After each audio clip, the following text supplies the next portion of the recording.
नमस्कार दोस्तों, welcome you to GK tricks. इस वीडियो को हम रीट एग्जाम्स के लिए जो हमने पहले आरबीसी 10th क्लास के ज्योग्राफी की वीडियोस देखे थे, तो उन सभी वीडियो को मर्ज करके मैं आपके सामने ये एक वीडियो रख रहा हूँ। तो ईमानदारी के साथ अपना रिवीजन करिएगा। एक ही चीज़ कहूँगा कि रीट को अपना गोल बनाएं, फोकस करें केवल अपनी स्टडी पर। जितना अधिक आप पढ़ेंगे सिलेक्शन के आप उतने ही नज़दीक जाएंगे।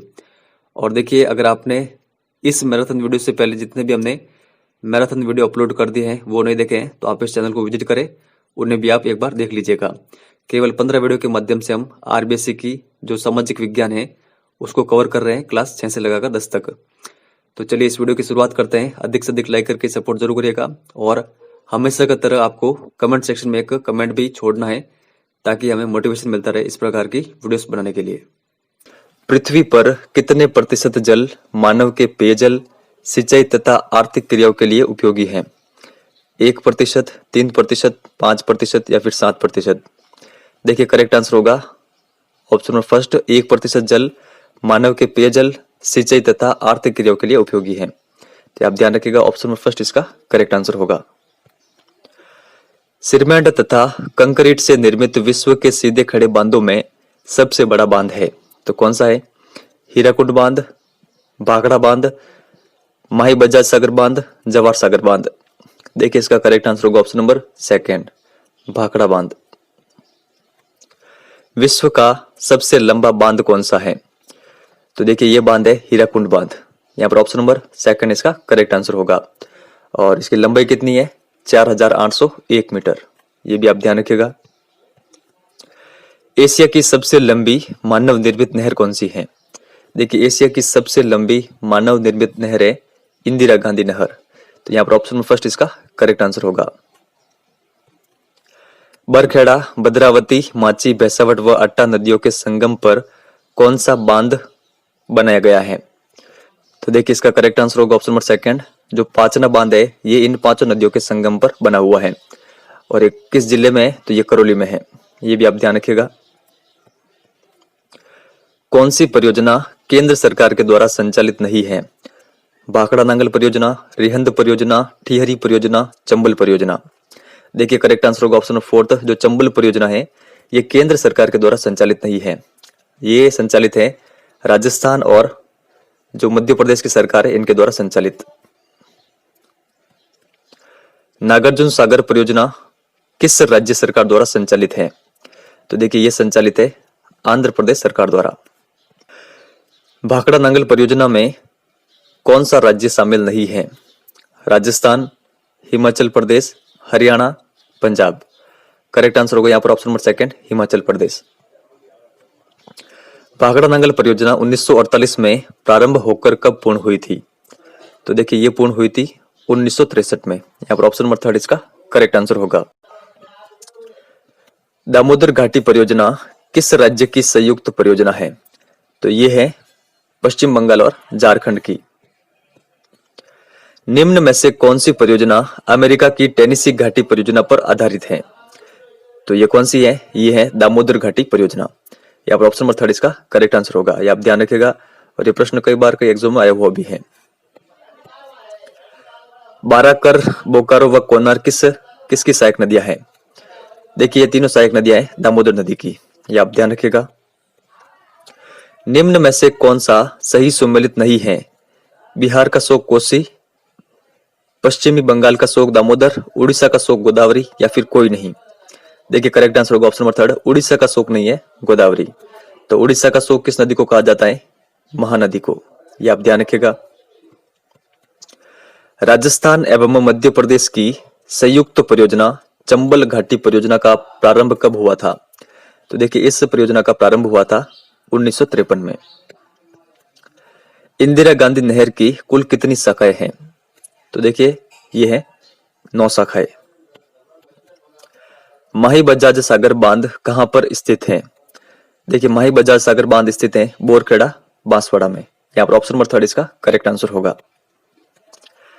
कौन सी परियोजना आदिवासी क्षेत्रों के आर्थिक विकास हेतु सिंचाई तथा विद्युत सुविधाओं के विकास के लिए आरंभ की गई? तो ये परियोजना कौन सी है? ये परियोजना है माही बजाज सागर परियोजना। यहाँ पर ऑप्शन नंबर सेकंड इसका करेक्ट आंसर होगा।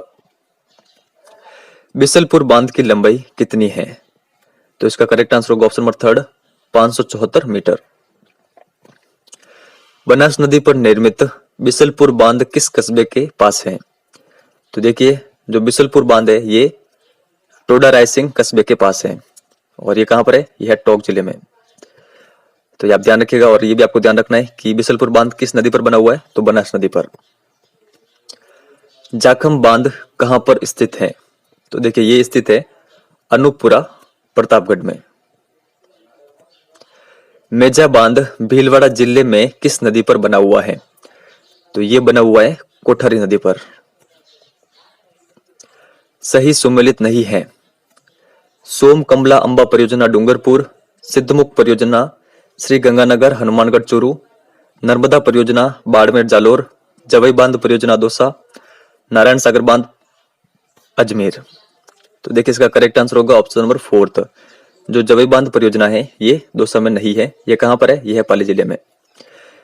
तो यहाँ पर बाकी जो ऊपर के 3 फैक्ट है नीचे वाला 1 फैक्ट ये भी आप ध्यान रखिएगा। यहाँ से भी आपके 5 क्वेश्चन रेडी होते हैं। किस शहर को बावरियों की अधिकता के कारण सिटी ऑफ स्टेप वेल्स कहा जाता है? तो देखिए करेक्ट आंसर होगा ऑप्शन नंबर सेकंड बूंदी। निम्न में से कौन सा सही सुमेलित नहीं है? तापी बावड़ी जोधपुर, भाड़ा रेंज बावड़ी दौसा, विनाता की बावड़ी चित्तौड़गढ़, चांद बावड़ी आबंदरी दौसा या फिर कोई नहीं। देखिए करेक्ट आंसर होगा कोई नहीं, क्योंकि यहाँ पर जो चारों कथन दे रखे हैं ये सही सुमेलित है। तो 4 प्रश्न रेडी होते हैं, सभी के बारे में आप ध्यान रखिएगा। निम्न में से कौन सा सही सुमेलित नहीं है? हेमावास बांध अजमेर, ससेरी तथा मेजा तालाब भीलवाड़ा, बानकिया तथा सेनापानी तालाब चित्तौड़गढ़, गड़ीसर व गजरूप सागर तालाब जैसलमेर।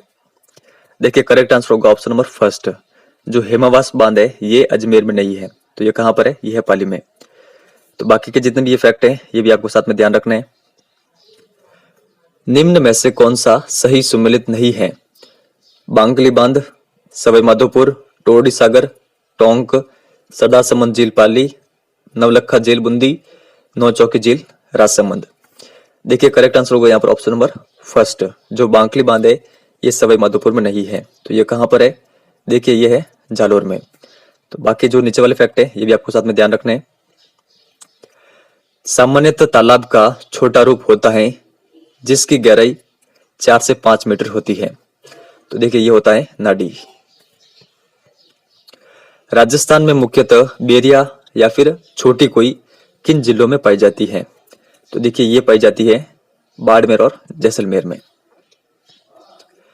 खडीन किस जिले में पालीवाल ब्राह्मणों द्वारा अपनाई गई जल संरक्षण एवं जल प्रबंधन की एक ऐसी तकनीक है जो कृषि तथा पेयजल के लिए सर्वाधिक उपयुक्त मानी गई है? तो देखिए इसका करेक्ट आंसर होगा ऑप्शन नंबर थर्ड जैसलमेर। पृथ्वी के धरातल पर जल का कितने प्रतिशत भाग खारेपन के रूप में पाया जाता है? तो ये पाया जाता है 97%। जयपुर शहर को किस परियोजना से पेयजल की आपूर्ति होती है? तो देखिए ये होती है ऑप्शन नंबर सेकंड बिसलपुर परियोजना से। वर्षा जल संग्रहण तकनीक टांका का संबंध किस राज्य से है? तो देखिए टांका का संबंध है राजस्थान से। निम्नलिखित में से कौन सा एक राजस्थान में वर्षा जल संग्रहण की परंपरागत विधि है? कुआं, टांका, तालाब या फिर कोई नहीं। देखिए करेक्ट आंसर होगा ऑप्शन नंबर सेकंड टांका। रबी तथा खरीफ दोनों फसलें कौन से जल संरक्षण या जल प्रबंधन की तकनीक से आसानी से पैदा हो जाती है? खडीन, नाडी, जोहड़ या फिर टांका। देखिए करेक्ट आंसर होगा यहाँ पर ऑप्शन नंबर फर्स्ट खडीन। चतुष्कोण, गोल व वर्तुलाकार से निर्मित जल स्रोत हैं? नाडा, बावड़ी, तालाब, बेरी। देखिए यहाँ पर करेक्ट आंसर होगा ऑप्शन नंबर सेकंड बावड़ी। राजस्थान की सबसे बड़ी पेयजल परियोजना है? तो इसका करेक्ट आंसर होगा ऑप्शन नंबर फोर्थ बिसलपुर परियोजना। मिट्टी से निर्मित बांध कौन सा है? तो देखिए मिट्टी से निर्मित बांध है पाचना बांध। यहाँ पर ऑप्शन नंबर 3 इसका करेक्ट आंसर होगा। देखिए गांधी सागर बांध कहाँ पर है? मंदसौर मध्य प्रदेश में, मेजा बांध है भीलवाड़ा में, पाचना बांध करौली, और जो राणा प्रताप सागर बांध है ये चित्तौड़गढ़ में है। जोहड़ किन जिलों की जल संग्रहण का स्वरूप है? सीकर, झुंझुनू, चूरू या फिर सभी? देखिए करेक्ट आंसर होगा सभी। पृथ्वी पर उपस्थित शुद्ध जल का कितने प्रतिशत जल बर्फ के रूप में है? तो कितने प्रतिशत है? ये है 69%। यहाँ पर ऑप्शन नंबर 3 इसका करेक्ट आंसर होगा।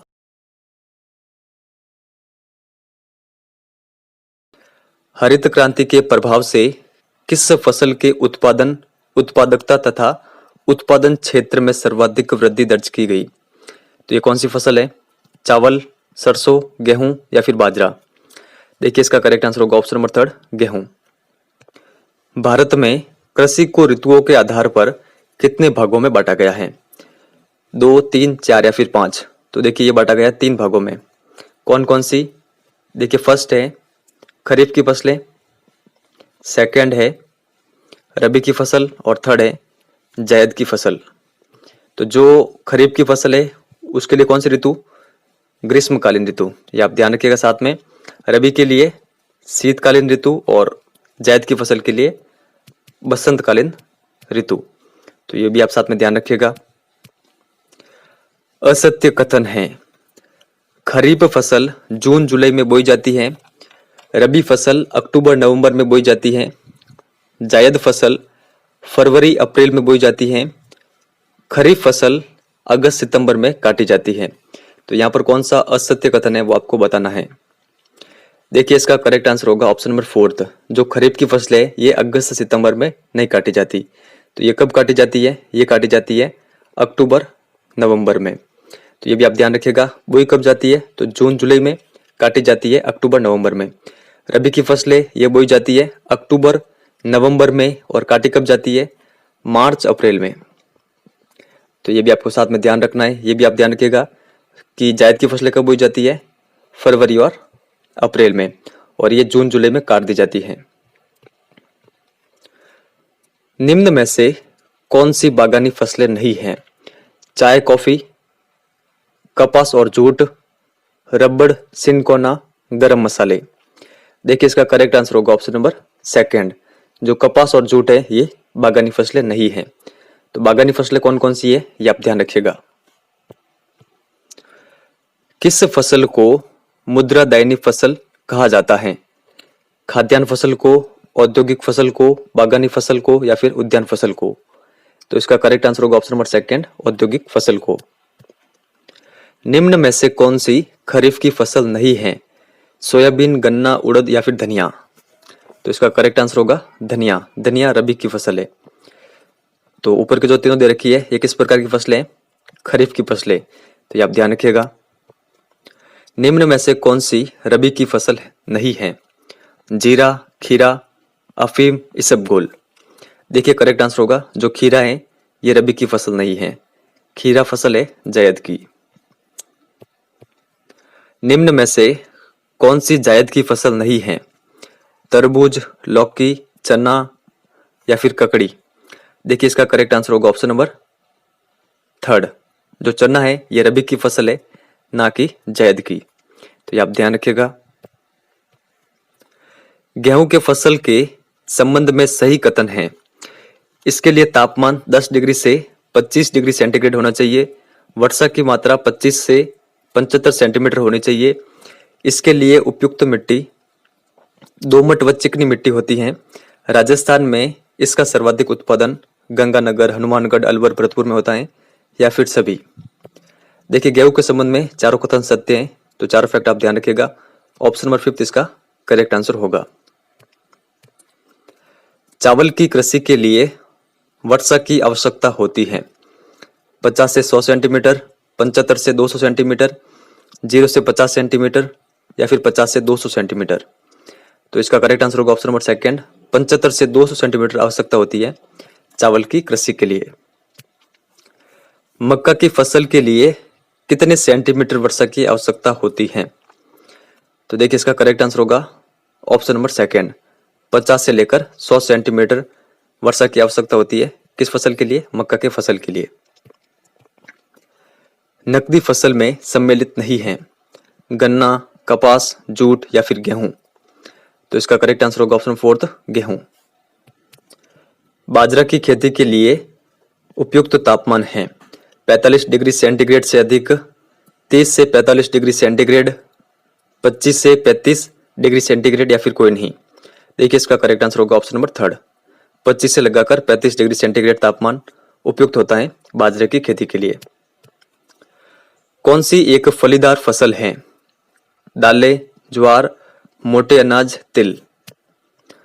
तो इसका करेक्ट आंसर होगा ऑप्शन नंबर 1 दालें। भारत में उत्पादित की जाने वाली चावल के बाद दूसरी प्रमुख खरीफ की फसल कौन सी है? बाजरा, ज्वार, मक्का या फिर मूंग। तो इसका करेक्ट आंसर होगा ऑप्शन नंबर 3 मक्का। 17वीं शताब्दी में मक्का को किसके द्वारा भारत में लाया गया? अंग्रेजों के द्वारा, पुर्तगालियों के द्वारा, फ्रांसीसियों के द्वारा या फिर कोई नहीं। देखिए इसका करेक्ट आंसर होगा ऑप्शन नंबर 2 पुर्तगाली लोगों के द्वारा लाया गया था मक्का को भारत में। भारत का बाजरा उत्पादन की दृष्टि से विश्व में कौन सा स्थान है? 5वां, तीसरा, पहला या फिर दूसरा। इसका करेक्ट आंसर होगा ऑप्शन नंबर 3 पहला स्थान है। तो आप ध्यान रखिएगा। खरीफ में बोई जाने वाली दालें नहीं हैं मूंग, मोठ, उड़द, अरहर, मटर, चना, मसूर। देखिए इसका करेक्ट आंसर होगा खरीफ में बोई जाने वाली दालें नहीं है ऑप्शन नंबर 4 मटर, चना, मसूर। ये तीनों दलहन फसलें बोई जाती हैं रबी के समय। तो ये आप ध्यान रखिएगा, ये रबी की फसलें तो ये आपको ध्यान में रखनी है। चने के बाद दूसरी प्रमुख दलहन फसल जो ज्वार, बाजरा, रागी के साथ बोई जाती है मूंग, मोठ, उड़द, अरहर। तो इसका करेक्ट आंसर होगा ऑप्शन 4 अरहर। भारत में मूंग उत्पादन में प्रथम स्थान है राजस्थान, उत्तर प्रदेश, मध्य प्रदेश या फिर महाराष्ट्र। तो इसका करेक्ट आंसर होगा ऑप्शन 1 राजस्थान। निम्न में से कौन भारतीय मूल का पौधा व बांस वनस्पति का वंशज है? कपास, गन्ना, तंबाकू, मूंगफली। इसका करेक्ट आंसर होगा ऑप्शन नंबर 2 जो गन्ना है ये भारतीय मूल का पौधा है और बांस वनस्पति का वंशज है। तो ये आप ध्यान रखिएगा। कौन सी खाद्य फसल स्टार्च व ग्लूकोज निर्माण करने वाले उद्योगों को कच्चा माल प्रदान करती है? गन्ना, मक्का, ज्वार या फिर कोई नहीं। देखिए ये फसल है मक्का। ये आप ध्यान रखिएगा ऑप्शन नंबर 2 इसका करेक्ट आंसर होगा। भारत में सूती वस्त्र के प्रयोग के संबंध में उल्लेख मिलता है मनुस्मृति में, ऋग्वेद में, मेघदूत में, अर्थशास्त्र में, 1 व 2 दोनों में। देखिए करेक्ट आंसर होगा जो मनुस्मृति और ऋग्वेद है इन दोनों में उल्लेख मिलता है भारत में सूती वस्त्र के प्रयोग के संबंध में। तो यहाँ पर ऑप्शन नंबर 5 इसका करेक्ट आंसर होगा। भारत में गन्ने का सर्वाधिक उत्पादन इन क्षेत्रों में होता है उष्णकटिबंधीय क्षेत्र, शीतोष्ण कटिबंधीय क्षेत्र, समशीतोष्ण कटिबंधीय क्षेत्र या फिर कोई नहीं। तो इसका करेक्ट आंसर होगा ऑप्शन नंबर 1 उष्ण कटिबंधीय क्षेत्र में। तो आप ध्यान रखिएगा। भारत का सर्वाधिक उत्पादन चावल की किस किस्म के द्वारा होता है? देखिए चावल का सर्वाधिक उत्पादन चावल की अमन किस्म के द्वारा होता है लगभग 86%। तो ये आप ध्यान रखिएगा। चावल की खेती के लिए कौन सी मिट्टी उपयुक्त मानी जाती है? लाल मिट्टी, पीली मिट्टी, काली मिट्टी या फिर चिकनी मिट्टी। करेक्ट आंसर होगा यहाँ पर ऑप्शन 4 चिकनी मिट्टी। ब्राजील मूल की फसल है गेहूं, सरसों, मूंगफली या फिर चना। तो इसका करेक्ट आंसर होगा ऑप्शन नंबर 3 मूंगफली। राजस्थान के किन जिलों में गन्ना की पैदावार होती है? उदयपुर, गंगानगर, भीलवाड़ा, चित्तौड़गढ़, बूंदी या फिर सभी। देखिए इसका करेक्ट आंसर होगा इन सभी जिलों में गन्ना की पैदावार होती है। तो आपको कंटिन्यूअसली ध्यान रखना है कौन कौन से जिले है। उदयपुर है, गंगानगर, भीलवाड़ा, चित्तौड़गढ़ और बूंदी। राजस्थान में मक्का की पैदावार किन जिलों में कम है? कोटा, बूंदी, बारां, झालावाड़, बांसवाड़ा, डूंगरपुर, बीकानेर, जैसलमेर। देखिए इसका करेक्ट आंसर होगा ऑप्शन नंबर फोर्थ, बीकानेर और जैसलमेर में मक्का की पैदावार कम है। बाकी के जो जिले दे रखे हैं इनमें सर्वाधिक उत्पादन होता है मक्का का, तो ये आप ध्यान रखिएगा।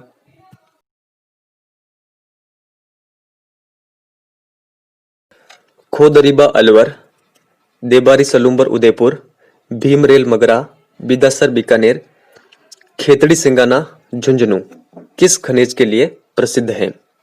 देखिए जितने भी ये क्षेत्र दे रखे हैं ये सभी प्रसिद्ध है तांबा के लिए। यहाँ पर ऑप्शन नंबर थर्ड इसका करेक्ट आंसर होगा। तो आप ये जितने भी स्थान दे रखे हैं इनके बारे में आपको ध्यान में रखना है। भारत में धात्विक तथा अधात्विक दोनों प्रकार के कितने खनिज पाए जाते हैं? तो देखिए ये पाए जाते हैं 89 प्रकार के खनिज भारत में। यहाँ पर ऑप्शन नंबर थर्ड इसका करेक्ट आंसर होगा। इनमें 10 है धात्विक, 52 है अधात्विक, 23 है सूक्ष्म खनिज और 4 है ईंधन खनिज। तो ये भी आपको साथ में ध्यान रखना है। विश्व में लौह अयस्क भंडार की दृष्टि से भारत का कौन सा स्थान है? देखिए भारत का स्थान है दूसरा, द्वितीय। यहाँ पर ऑप्शन नंबर सेकंड इसका करेक्ट आंसर होगा। तो फर्स्ट स्थान किसका है ये आपको ध्यान रखना, ये है रूस का। भारत में सर्वाधिक पाया जाने वाला लौह अयस्क कौन सा है?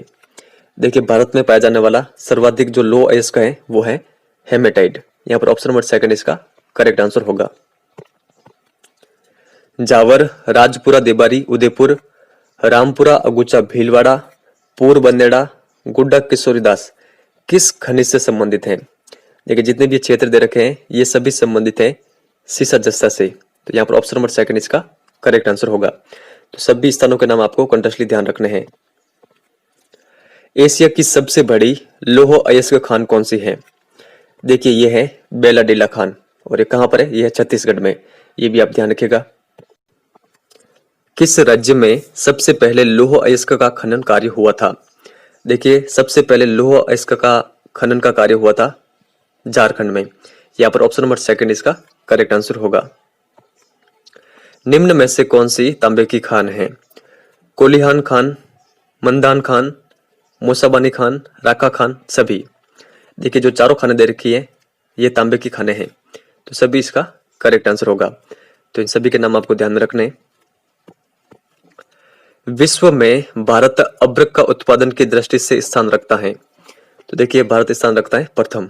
यहाँ पर ऑप्शन नंबर फर्स्ट इसका करेक्ट आंसर होगा। किस राज्य में अब्रक के सर्वाधिक भंडार है? देखिए इसका करेक्ट आंसर होगा option number first, Andhra Pradesh में अब्रक के सर्वाधिक भंडार हैं। तो फर्स्ट स्थान किसका है भारत में अब्रक के भंडार के संबंध में? तो यह है आंध्र प्रदेश का। यह आप ध्यान रखिएगा। सीसा जस्ता के लिए प्रसिद्ध जावर खान किस जिले में है? देखिए जावर खान है उदयपुर जिले में। यहाँ पर ऑप्शन नंबर थर्ड इसका करेक्ट आंसर होगा। और जो ये जावर की खान है ये सीसा जस्ता के लिए तो प्रसिद्ध है ही है, ये चांदी के लिए भी प्रसिद्ध है। तो ये भी आप साथ में ध्यान रखिएगा। भारत में सर्वप्रथम कहां पर 1774 में कोयला निकाला गया था? तो देखिए सर्वप्रथम कोयला निकाला गया था रानीगंज में। और ये रानीगंज कहां पर है? पश्चिमी बंगाल में। यह ध्यान रखिएगा साथ में। कोयला भंडार व उत्पादन में प्रथम राज्य है तो कौन है ये? देखिए ये राज्य है झारखंड। यहाँ पर ऑप्शन नंबर सेकंड इसका करेक्ट आंसर होगा। मेड़ता, कसनऊ, मातासुक और कुचेरा किस खनिज से संबंधित है? देखिए ये सभी संबंधित है कोयला से। यहाँ पर ऑप्शन नंबर सेकंड इसका करेक्ट आंसर होगा। परमाणु ऊर्जा आयोग का गठन कब किया गया था? तो इसका करेक्ट आंसर होगा 1948 में। यहाँ पर ऑप्शन नंबर सेकंड इसका करेक्ट आंसर होगा। सही सुमेलित नहीं है थोरियम के भंडार केरल व बिहार में, इल्मेनाइट के भंडार केरल की बालू में, बेरिलियम के भंडार राजस्थान, बिहार तथा आंध्र प्रदेश में, या फिर कोई नहीं। देखिए करेक्ट आंसर होगा कोई नहीं, क्योंकि यहाँ पर जो ऊपर तीनों कथन दे रखे हैं ये सही सुमेलित हैं। तो आप ध्यान रखिएगा कि कौन सा खनिज कहां पर है। कोयला उत्पादन क्षेत्र जरिया, बोकारो, राजमहल, देवगढ़, डॉल्टनगंज किस राज्य में है? देखिए जितने भी ये क्षेत्र दे रखे हैं नाम ये सभी हैं झारखंड में। तो आप ध्यान रखिएगा ऑप्शन नंबर सेकंड इसका करेक्ट आंसर होगा। धात्विक खनिज की श्रेणी में किस खनिज को रखा जाता है? कोयला को, चूना पत्थर, अब्रक या फिर तांबा? देखिए ये रखा जाता है तांबा को। यहाँ पर ऑप्शन नंबर 4 इसका करेक्ट आंसर होगा। राजस्थान में कितने प्रकार के खनिज पाए जाते हैं? तो इसका करेक्ट आंसर होगा ऑप्शन नंबर 3, 79 प्रकार के खनिज पाए जाते हैं राजस्थान में। 44 बड़े, 23 लघु, 12 गौण। लगभग राजस्थान के एकाधिकार वाले खनिज हैं संगमरमर, सीसा जस्ता, तांबा चांदी तांबड़ा, जिप्सम मार्बल टंगस्टन या फिर सभी। तो देखिए इसका करेक्ट आंसर होगा सभी। निम्न में से कौन सा अणुशक्ति खनिज नहीं है? Uranium, thorium, magnesium, ilmenite, beryllium. देखिए करेक्ट आंसर होगा ऑप्शन नंबर 3, जो मैग्नीशियम है ये अणुशक्ति खनिज नहीं है। तो अणुशक्ति खनिज कौन कौन से हैं ये आपको साथ में ध्यान में रखना है। भारत के कुल लौह भंडार का 30% भाग किस राज्य में है? देखिए इस राज्य का नाम है उड़ीसा। यहाँ पर ऑप्शन नंबर 4 इसका करेक्ट आंसर होगा। तो लौह भंडार की दृष्टि से भारत का सबसे बड़ा राज्य कौन सा है? उड़ीसा। ये आपको ध्यान रखना है।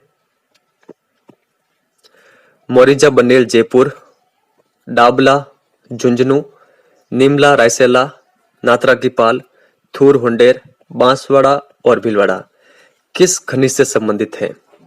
देखिए ये सभी जितने भी क्षेत्र दे रखे हैं ये सभी संबंधित हैं लौह अयस्क से। तो यहाँ पर ऑप्शन नंबर 1 इसका करेक्ट आंसर होगा। अभ्रक खनिज किन जिलों में पाया जाता है? भीलवाड़ा, अजमेर, टोंक, जयपुर, सीकर या फिर सभी। तो इसका करेक्ट आंसर होगा सभी। इन सभी जिलों में पाया जाता है अभ्रक। डेगाना, भाकरी, नागौर, अजमेर, पाली व सिरोही में पाया जाने वाला खनिज है। देखिए इस खनिज का नाम है टंगस्टन। तो यहाँ पर ऑप्शन नंबर 1 इसका करेक्ट आंसर होगा। दक्कन कोटड़ा, जामर कोटड़ा उदयपुर, बिरमानिया जैसलमेर, सीकर, जयपुर, पाली में पाया जाने वाला खनिज कौन सा है? तो देखिए इसका करेक्ट आंसर होगा rock phosphate. Second number correct होगा। जामसर व लूणकरणसर बीकानेर, गोट मांगलोद नागौर, मोहनगढ़ व नाचना जैसलमेर में पाया जाने वाला खनिज है। देखिए इस खनिज का नाम है जिप्सम। तो यहाँ पर ऑप्शन नंबर 3 इसका करेक्ट आंसर होगा। राजमहल व कल्याण खान टोंक, सारवाड़ व खरखारी अजमेर, महुआ तथा बागेश्वर भीलवाड़ा में पाया जाने वाला खनिज है। देखिए इस खनिज का नाम है तांबड़ा। तो यहाँ पर ऑप्शन नंबर 1 इसका करेक्ट आंसर होगा। तो सारे स्थानों का नाम आप ध्यान रखिएगा। पलाना, गुड्डा, बरसिंगसर, रानेली, हाडला, बीकानेर, जालिपा, कपूरड़ी, यहाँ पर वापस आ गया है, गिरल, बाड़मेर, मेड़ता, नागौर में पाया जाने वाला खनिज है। तो ये खनिज कौन सा है? देखिए ये खनिज है कोयला। यहाँ पर ऑप्शन नंबर 2 इसका करेक्ट आंसर होगा। तो सभी के नाम आप ध्यान रखिएगा। इन सभी स्थानों पर पाया जाता है कोयला। गुड्डा, मलानी, बाड़मेर, जैसलमेर व गंगानगर में पाया जाने वाला खनिज है। देखिए इस खनिज का नाम है पेट्रोलियम। तो ऑप्शन नंबर 3 इसका करेक्ट आंसर होगा। शाहगढ़, तन्नोट, मनिहारी डिब्बा, चिमने वाला गोटारू व गमने वाला जैसलमेर, बागेवाला बीकानेर में पाया जाने वाला खनिज है। तो देखिए इन सभी स्थानों पर जो पाया जाने वाला खनिज है वो है प्राकृतिक गैस। तो यहाँ पर ऑप्शन नंबर 2 इसका करेक्ट आंसर होगा।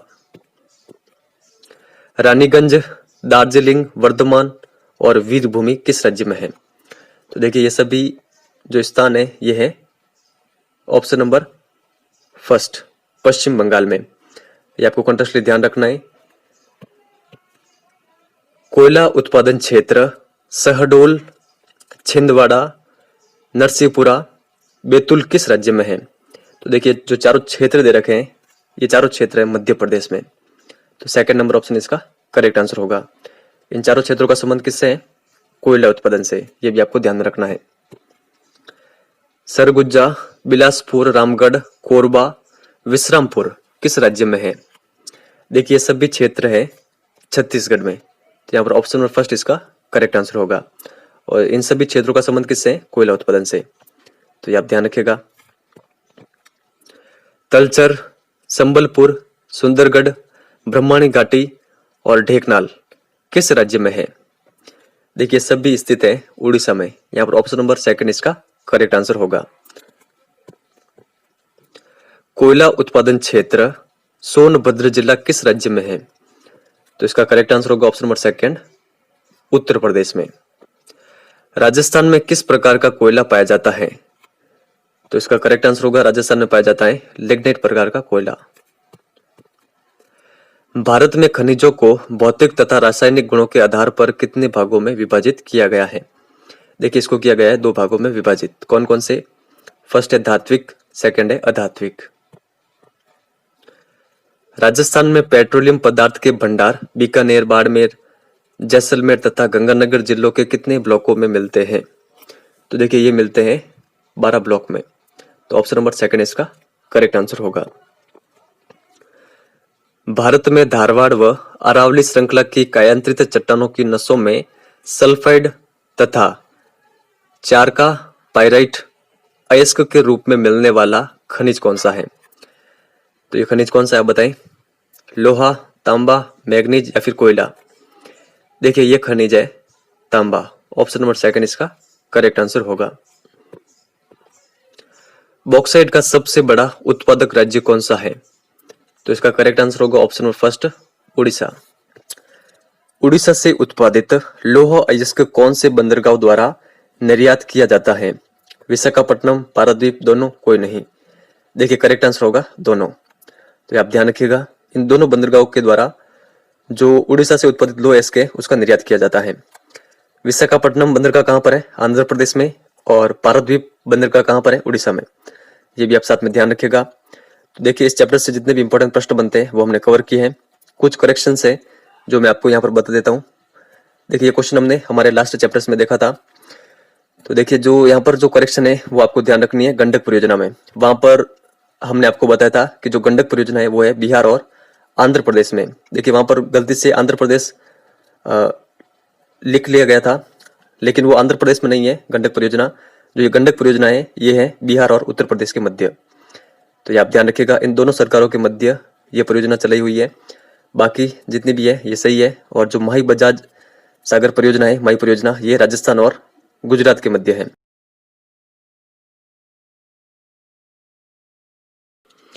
भारत में जूट उद्योग की स्थापना कब हुई? इसका करेक्ट आंसर होगा भारत में जूट उद्योग की स्थापना हुई थी 1855 में। यहाँ पर ऑप्शन नंबर सेकंड इसका करेक्ट आंसर होगा। स्वतंत्रता प्राप्ति के बाद प्रथम औद्योगिक नीति कब जारी हुई थी? तो प्रथम औद्योगिक नीति जारी हुई थी 1948 में। ये आप ध्यान रखिएगा ऑप्शन फर्स्ट इसका करेक्ट आंसर होगा। भारत में देश का पहला लौह इस्पात उद्योग कारखाना 1874 ईस्वी में कहां पर स्थापित किया गया था? तो ये स्थापित किया गया था कुल्टी में। तो यहाँ पर ऑप्शन नंबर सेकंड इसका करेक्ट आंसर होगा। और इस लौह इस्पात उद्योग कारखाना का नाम क्या रखा गया था? Barakar iron works. तो ये भी आपको ध्यान रखना है। जमशेदजी टाटा ने कब साकंची में Tata iron and steel company स्थापित की? तो देखिए इसका करेक्ट आंसर होगा Tata iron and steel company की स्थापना हुई थी 1907 में। भारतीय लोहा इस्पात कंपनी की स्थापना कहां पर की गई? तो देखिए जो भारतीय लोहा इस्पात कंपनी है इसकी स्थापना की गई थी हीरापुर में। यहाँ पर ऑप्शन नंबर थर्ड इसका करेक्ट आंसर होगा। और ये भी आपको ध्यान रखना है, इसकी शॉर्ट फॉर्म आपको ध्यान रखनी है। इसकी शॉर्ट फॉर्म होती है इसको। तो ये आप ध्यान रखिएगा, अगर आपसे कोई एग्जाम में पूछ ले कि इसको की फुल फॉर्म क्या है, तो भारतीय लोहा इस्पात कंपनी।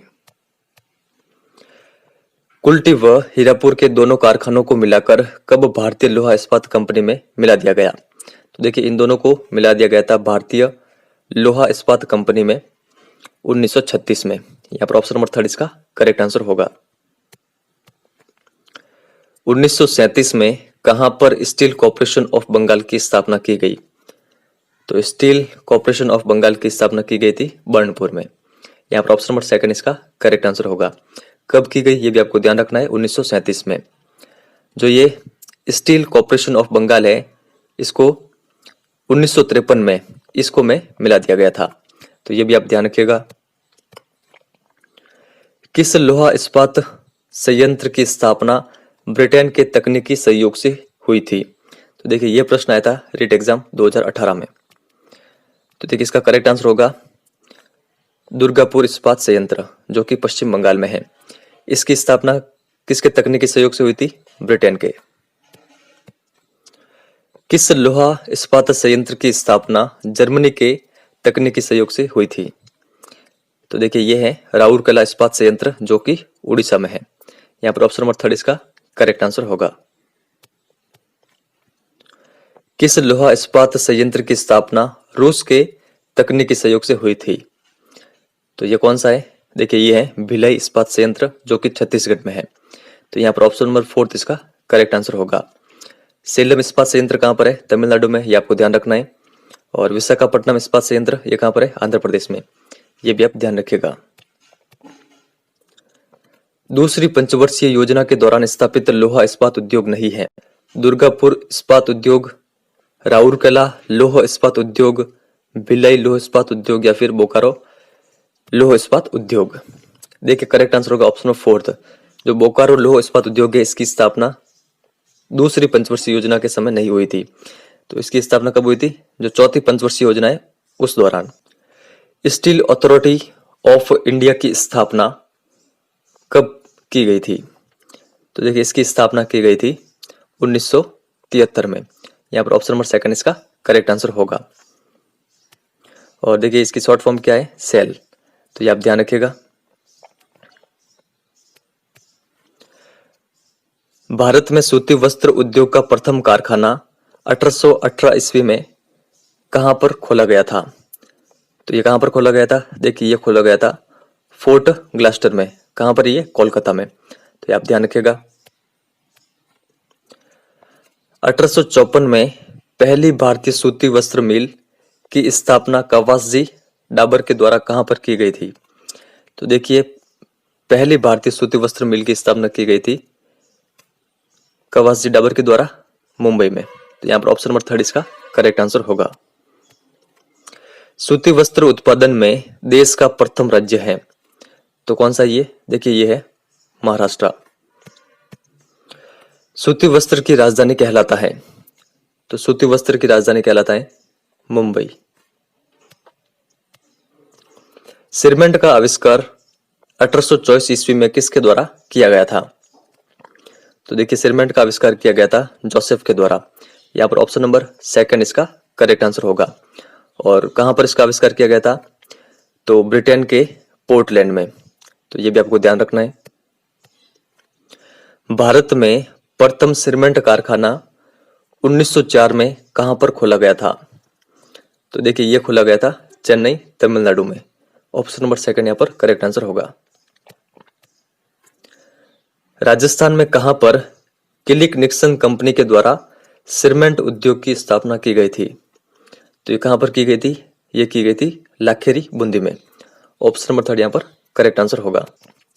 राजस्थान में सफेद सिरमेंट के कारखाने कहां पर स्थित हैं?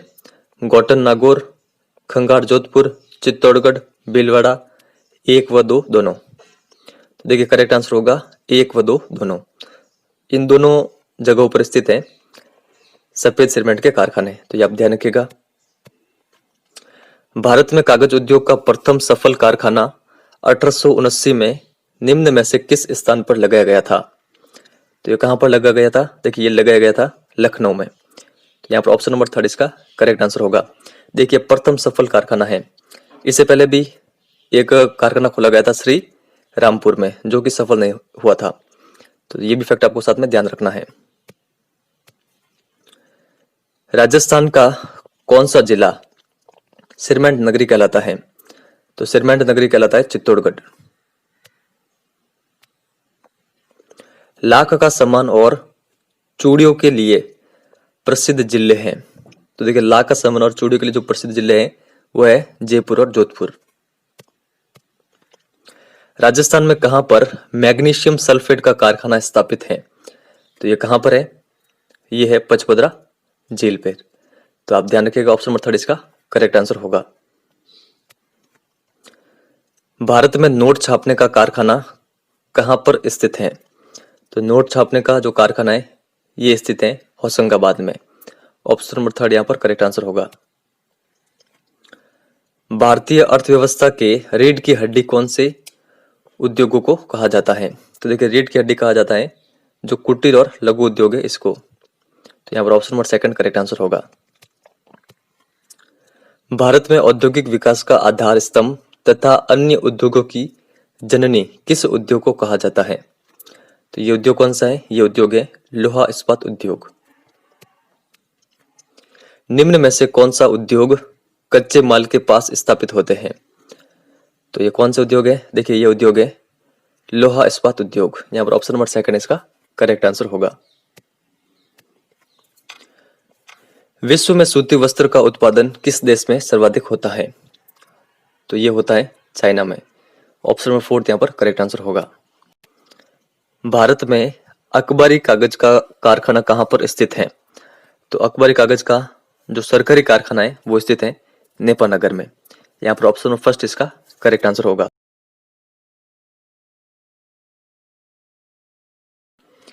विश्व में जनसंख्या की दृष्टि से दूसरा बड़ा देश है अमेरिका, इंडोनेशिया, ब्राजील, भारत। देखिए करेक्ट आंसर होगा ऑप्शन नंबर फोर्थ, भारत विश्व में जनसंख्या की दृष्टि से दूसरा बड़ा देश है।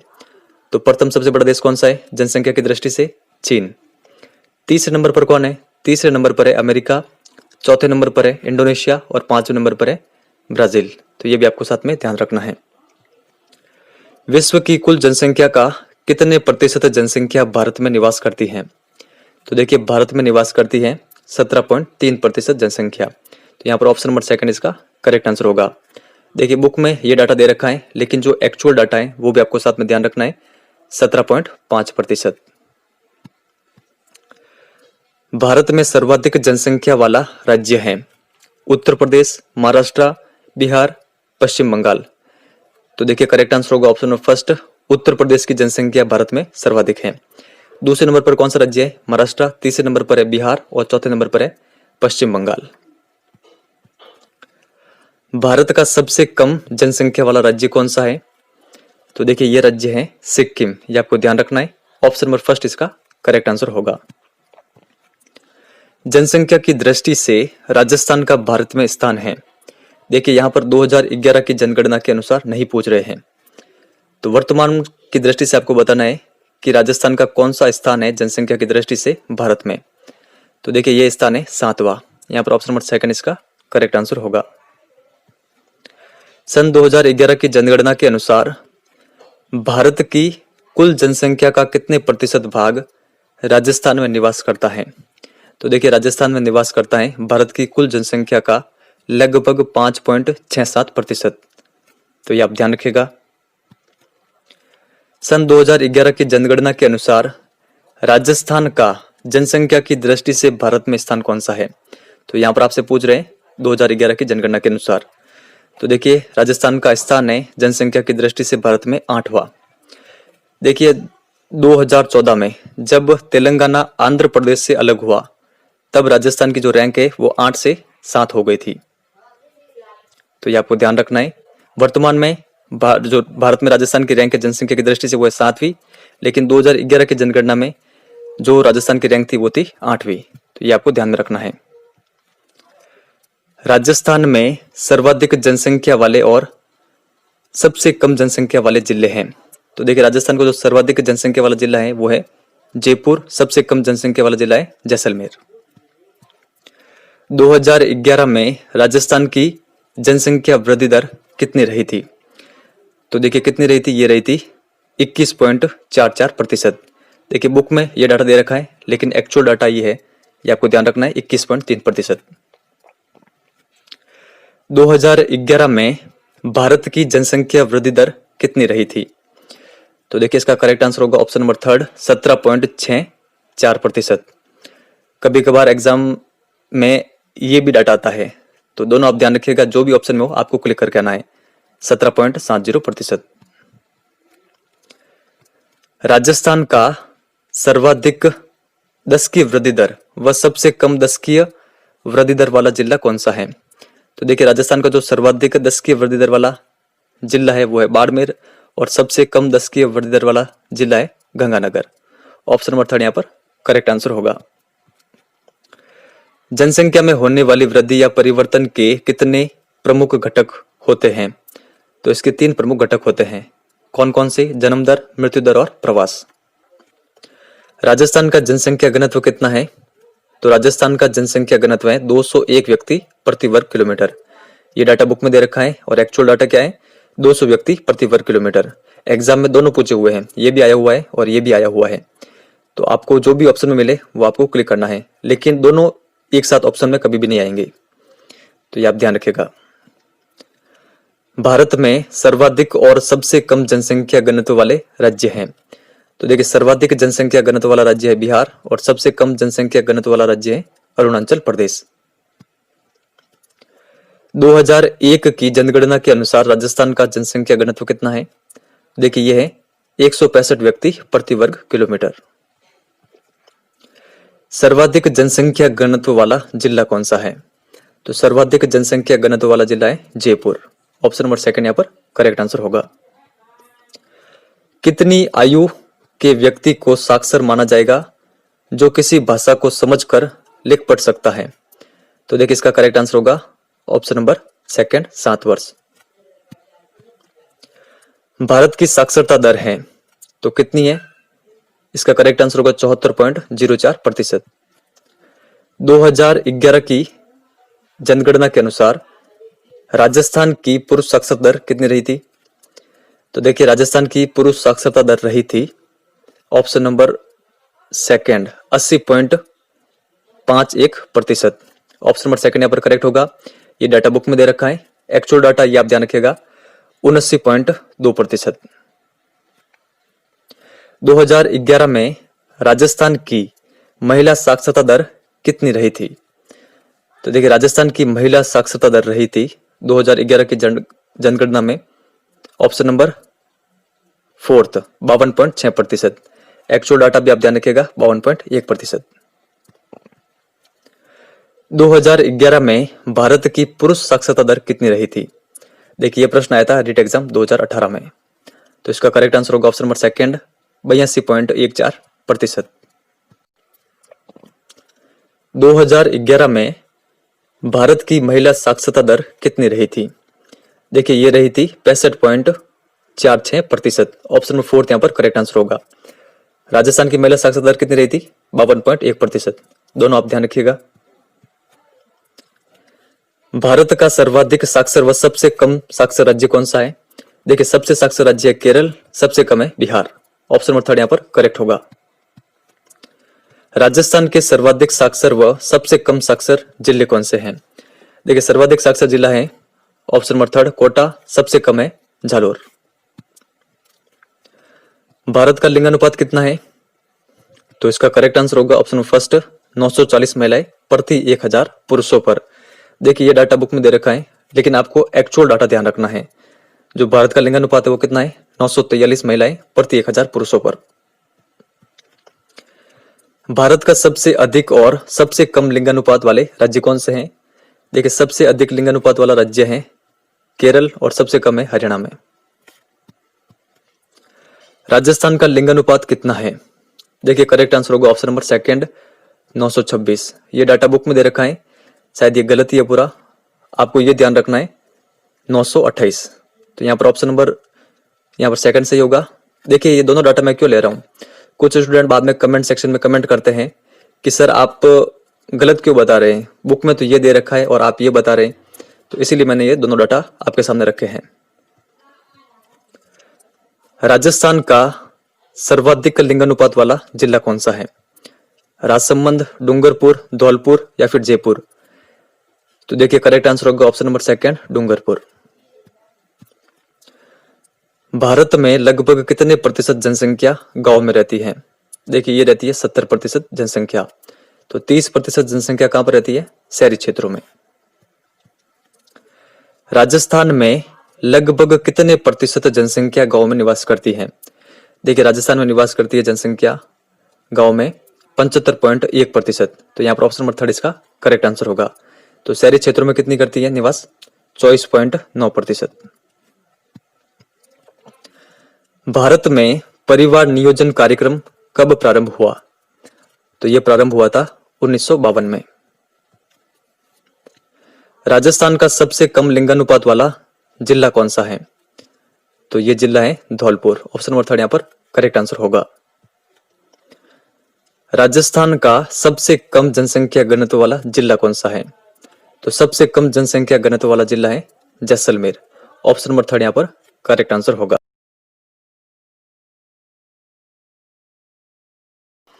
भारत में स्वर्णिम चतुर्भुज महाराजमार्ग जोड़ता है, तो किन किन क्षेत्रों को जोड़ता है? अगर आपको इस क्वेश्चन का आंसर आता हो तो आप बता सकते हैं। देखिए यहाँ पर करेक्ट आंसर होगा option number second, Delhi, Mumbai, Kolkata और चेन्नई को। तो ये आप ध्यान रखिएगा। देश का सर्वश्रेष्ठ प्राकृतिक बंदरगाह है, तो कौन सा है? चेन्नई, कोचीन, विशाखापट्टनम, कोलकाता। तो यहाँ पर करेक्ट आंसर होगा जो भारत का सर्वश्रेष्ठ प्राकृतिक बंदरगाह है वो है विशाखापट्टनम। ये कहां पर है? आंध्र प्रदेश में। राजस्थान के निकटतम बंदरगाह कौन से हैं? मुंबई व कांडला, मुंबई व मरमगांव, प्रायद्वीप व कांडला, इनमें से कोई नहीं। देखिए यहाँ पर करेक्ट आंसर होगा ऑप्शन नंबर फर्स्ट, मुंबई और जो कांडला बंदरगाह है ये राजस्थान के सबसे निकटतम बंदरगाह है। तो ये आप ध्यान रखिएगा। यातायात का सबसे सस्ता साधन कौन सा है? जल मार्ग, रेल मार्ग, वायु मार्ग, सड़क मार्ग। तो यहाँ पर करेक्ट आंसर होगा ऑप्शन नंबर फर्स्ट, जो जल मार्ग है ये यातायात का सबसे सस्ता साधन है। और सबसे महंगा साधन कौन सा है ये भी आपको ध्यान रखना है, वायु मार्ग। राष्ट्रीय राजमार्ग का निर्माण एवं रख रखाव किस विभाग के अधिकार क्षेत्र में है? केंद्रीय लोक निर्माण विभाग, सार्वजनिक निर्माण विभाग, केंद्रीय परिवहन मंत्रालय या फिर कोई नहीं। तो देखिए यहाँ पर करेक्ट आंसर होगा ऑप्शन नंबर फर्स्ट, केंद्रीय लोक निर्माण विभाग। तो ये आप कंटेस्टली ध्यान रखिएगा। राज्य राजमार्ग का निर्माण एवं रख रखाव किस विभाग के अधिकार क्षेत्र में है? केंद्रीय लोक निर्माण विभाग, सार्वजनिक निर्माण विभाग, केंद्रीय परिवहन मंत्रालय या फिर कोई नहीं। तो देखिए यहाँ पर करेक्ट आंसर होगा ऑप्शन नंबर सेकंड, सार्वजनिक निर्माण विभाग। परिवहन के प्रमुख क्षेत्र होते हैं 1, 2, 3 या फिर 4। तो देखिए यहाँ पर करेक्ट आंसर होगा परिवहन के 3 प्रमुख क्षेत्र होते हैं। कौन कौन से? स्थल परिवहन, वायु परिवहन और जल परिवहन। तो ये आप ध्यान रखिएगा। स्थल परिवहन के अंतर्गत कौन कौन से आते हैं?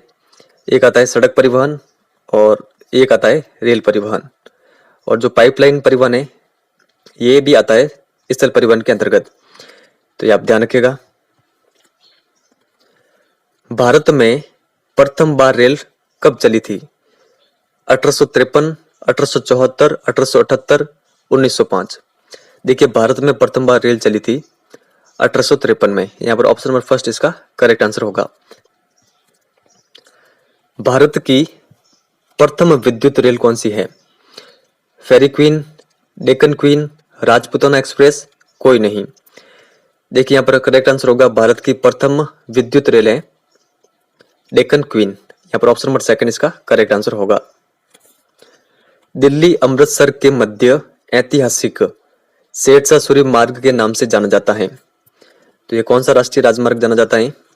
देखिए यहाँ पर जो इसका करेक्ट आंसर होगा वो होगा ऑप्शन नंबर फर्स्ट, राष्ट्रीय राजमार्ग 1। भारत में पाइपलाइन परिवहन के प्रमुख जाल कितने हैं? 1, 2, 3 या फिर 4। तो देखिए यहाँ पर करेक्ट आंसर होगा ऑप्शन नंबर थर्ड, 3। सही सुमेलित हैं जवारीय बंदरगाह कांडला, वृहत्तर पतन मुंबई, स्थलीय नदीय पतन कोलकाता, प्राकृतिक पोताश्रय कोची या फिर सभी। देखिए यहाँ पर करेक्ट आंसर होगा सभी। ये चारों सही सुमेलित दे रखे हैं तो ये आप ध्यान रखिएगा। स्वर्णिम चतुर्भुज महाराजमार्ग किसके अधिकार क्षेत्र में है? तो देखिए ये ऑप्शन नंबर फोर्थ यहाँ पर करेक्ट आंसर होगा, ये राष्ट्रीय राजमार्ग प्राधिकरण के अधिकार क्षेत्र में है। तो ये आपको ध्यान रखना है। प्रधानमंत्री ग्राम सड़क योजना कब लागू हुई थी? 25 दिसंबर 1995, 25 दिसंबर 1990, 25 दिसंबर 2000, 25 दिसंबर 2005। देखिए करेक्ट आंसर होगा ऑप्शन नंबर थर्ड, 25 दिसंबर 2000। वायु परिवहन का राष्ट्रीयकरण कब किया गया था? तो देखिए वायु परिवहन का राष्ट्रीयकरण किया गया था 1953 में। यहाँ पर ऑप्शन नंबर सेकंड इसका करेक्ट आंसर होगा। राष्ट्रीय जलमार्ग संख्या 1 की लंबाई कितनी है? 205 किलोमीटर, 16 किलोमीटर, 1620 किलोमीटर, 891 किलोमीटर। देखिए इसका करेक्ट आंसर होगा ऑप्शन नंबर थर्ड, 1620 किलोमीटर लंबाई है राष्ट्रीय जलमार्ग संख्या 1 की। ये कहां से कहां तक है? इलाहाबाद से हल्दिया तक। निम्नलिखित में से किस आंतरिक राष्ट्रीय जलमार्ग के द्वारा ब्रह्मपुत्र नदी में सादिया से धुबरी को जोड़ा जाता है? देखिए प्रश्न कहां पर पूछा गया था? रीट एग्जाम 2018 में। तो इसका करेक्ट आंसर होगा ऑप्शन नंबर सेकंड, राष्ट्रीय जलमार्ग संख्या 2। तो ये आप ध्यान रखिएगा, ये कहां पर है? ब्रह्मपुत्र नदी में किन किन स्थानों को जोड़ता है सादिया से धुबरी को? लंबाई कितनी है? 891 किलोमीटर। किस राष्ट्रीय जलमार्ग में चंपकारा नहर, पश्चिमी तट नहर और उद्योग मंडल नहर का उपयोग किया जाता है? देखिए ये है राष्ट्रीय जलमार्ग संख्या 3। ये आप ध्यान रखिएगा, और ये कहां पर है? केरल में। किन किन स्थानों को जोड़ता है ये? कोल्लम को कोटापुरम से जोड़ता है। लंबाई कितनी है? 205 किलोमीटर। तो सारे फैक्ट आप ध्यान रखिएगा। कौन सा राष्ट्रीय जलमार्ग तमिलनाडु के कांकीनाडा और भरकानन के मध्य स्थित है? तो ये कौन सा है? ये है राष्ट्रीय जलमार्ग संख्या 4। कौन सा राष्ट्रीय जलमार्ग महानदी डेल्टा क्षेत्र वाले भागों में स्थित है? तो ये कौन सा है? ये है राष्ट्रीय जलमार्ग संख्या 5। ये आप ध्यान रखिएगा, बुक में इसकी जो लंबाई दे रखी है वो है 588 किलोमीटर, लेकिन एक्चुअल जो इसकी लंबाई है वो है 623 किलोमीटर। तो दोनों आप ध्यान रखिएगा। और देखिए राष्ट्रीय जलमार्ग संख्या 6 ये कहां पर है? देखिए ये है लक्कीपुर और भंगा के मध्य। किस नदी पर? बराक नदी पर। तो ये फैक्ट आप ध्यान रखिएगा। जवाहरलाल नेहरू विमानपत्तन सांता क्रूज हवाई अड्डा कहां पर स्थित है? तो ये कहां पर है? ये है मुंबई में। ऑप्शन नंबर थर्ड यहाँ पर इसका करेक्ट आंसर होगा। सुभाष विमानपत्तन दमदम हवाई अड्डा कहां पर स्थित है? कोलकाता, दिल्ली, मुंबई या फिर चेन्नई? तो देखिए सुभाष विमानपत्तन ये है कोलकाता में। इंदिरा गांधी अंतरराष्ट्रीय विमानपत्तन कहां पर स्थित है? कोलकाता, दिल्ली, मुंबई या फिर चेन्नई? तो यहाँ पर करेक्ट आंसर होगा ऑप्शन नंबर सेकंड, दिल्ली में। मिनम्बकम विमानपत्तन कहां पर स्थित है? कोलकाता, दिल्ली, मुंबई, चेन्नई? देखिए करेक्ट आंसर होगा चेन्नई में। ये आप ध्यान रखिएगा। इंटरनेट की सुविधा कब शुरू हुई थी? देखिए इंटरनेट की जो सुविधा शुरू हुई थी वो हुई थी 1969 में। यहाँ पर ऑप्शन नंबर सेकंड इसका करेक्ट आंसर होगा। नीचे वाला फैक्ट भी आप ध्यान रखिएगा। टेलीफोन का आविष्कार किसके द्वारा किया गया था? ग्राहम बेल के द्वारा। ये भी आप ध्यान रखिएगा। तो इस चैप्टर के जितने भी इंपॉर्टेंट प्रश्न हैं ये मैंने आपके सामने रखे हैं। अब हम उन क्वेश्चनों को भी देख लेते हैं जो रीट एग्जाम 2018 में पूछे गए थे। तो अब हम रीट एग्जाम 2018 में जो ज्योग्राफी वाले पोर्शन से क्वेश्चन पूछे गए थे उनको देख लेते हैं। देखिए एक क्वेश्चन तो ये पूछा गया था कि एशिया की सबसे लंबी नदी कौन सी है? तो कौन सी है? ये है यांगत्से नदी। ये प्रश्न आरबीसी की पुस्तकों से ही बना हुआ है। तो देखिए ये नदी कहाँ पर बहती है? ये बहती है चीन में। जो ह्वांगो नदी है ये भी चीन में ही बहती है। मैकोंग रिवर ये बहती है दक्षिण पूर्वी एशिया में, और लीना नदी ये बहती है रूस में। किलिमंजारो पर्वत किस देश में अवस्थित है? देखिए ये अवस्थित है तंजानिया में। और अगर आपसे महाद्वीप पूछ लिया जाए तो आपको ध्यान रखना ये अफ्रीका महाद्वीप में।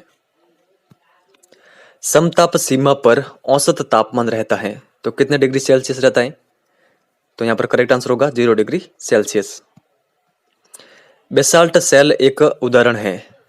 तो बेसाल्ट सेल उदाहरण है बाह्य आग्नेय सेलों का। तो आप ध्यान रखिएगा। एक पोषण स्तर से दूसरे पोषण स्तर तक औसत ऊर्जा का प्रवाह होता है तो कितने प्रतिशत होता है? देखिए ये होता है 10%। आगे के जो ये दोनों क्वेश्चन है ये किससे संबंधित है? हिस्ट्री से संबंधित है। इनको भी देख लेते हैं। और देखिए दोनों प्रश्न कहां से आए थे? आरबीसी की पुस्तकों से ही बने हुए हैं। मैगस्थनीज किसका राजदूत था? यह था सेल्यूकस का।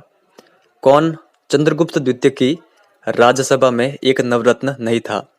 वररुचि, वरामिहिर, धनवंतरी या फिर फाइयान? तो करेक्ट आंसर होगा फाइयान। आगे देखते हैं यहाँ पर। देखिए ये क्वेश्चन सामाजिक शिक्षण विधियों से संबंधित है। नीचे वाला जो क्वेश्चन है वो संबंधित है ज्योग्राफी से। निम्नलिखित में से कौन सी रबी की फसल है? देखिए रबी की फसल है सरसों। ये प्रश्न आज हमने जस्ट आगे देखा था इस वीडियो में। निम्नलिखित में से किस आंतरिक राष्ट्रीय जल मार्ग के द्वारा ब्रह्मपुत्र नदी में सादिया से धुबरी को जोड़ा जाता है? तो ये कौन सा राष्ट्रीय जल मार्ग है? देखिए ये है राष्ट्रीय जल मार्ग संख्या 2। तो ये आप ध्यान रखिएगा। 2011 की जनगणना के अनुसार भारत में पुरुष साक्षरता दर कितनी थी? देखिए ये क्वेश्चन कहाँ से बना था? 10th क्लास की ज्योग्राफी से, चैप्टर नंबर 5 ज्योग्राफी वाले पोर्शन में। तो करेक्ट आंसर क्या होगा? 82.14%। और देखिए ये भी आप ध्यान रखिएगा कि महिलाओं की भारत में साक्षरता दर क्या है? महिलाओं की साक्षरता दर है भारत में 65.46%। बुक में यही दे रखी है, ये आप ध्यान रखिएगा। आगे देखते हैं यहाँ पर।